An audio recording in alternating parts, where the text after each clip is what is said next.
In the Blaze Bernstein murder case stands before a judge accused of killing his friend and burying his body.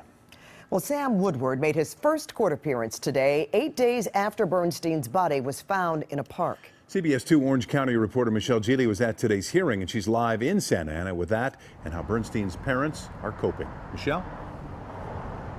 Well, the Bernstein's pain is unimaginable. The parents of Sam Woodward are very concerned about the fate of their youngest son, who is now looking at 26 years to life in state prison. Woodward did not enter a plea today, and he is being held without bail.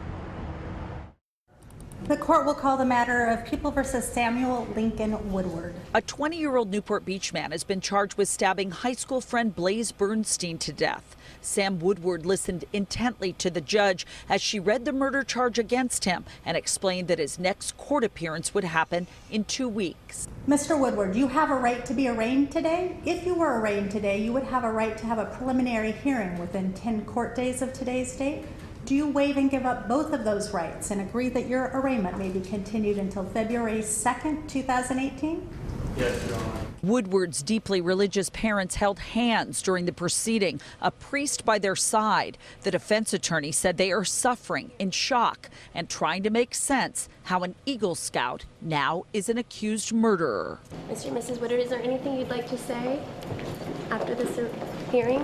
Not right now, thank you. Blaze Bernstein's family stayed away from the courtroom. 1 week ago today, they got official confirmation from the coroner that the body found in Borrego Park in Foothill Ranch was their 19-year-old son.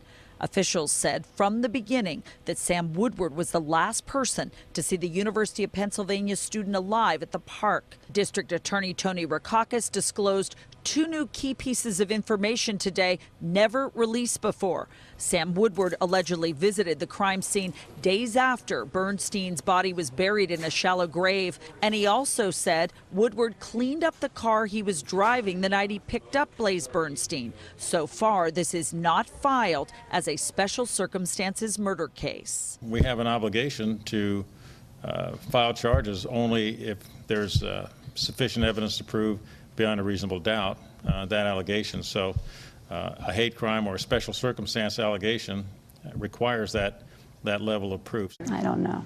I don't know. I don't know. It's a punishment, I feel like. I don't know why, but why? Why would I have to go through this? Jeanne and Gideon Bernstein, raw with emotion, talked about how Blaze had hit his stride at college and was so looking forward to his new apartment at UPenn, an apartment he stalked over winter break, but never got the chance to enjoy because of his murder. He was busy shopping online and having for those deliveries to be made, so that's really gut-wrenching for me. That just tears me apart. That there's a life that I have to deconstruct now. A person should be there. We will have a full interview with Jeanne and Gideon Bernstein on CBS This Morning tomorrow morning beginning at 7 a.m. Back to you. All right, thanks, Michele.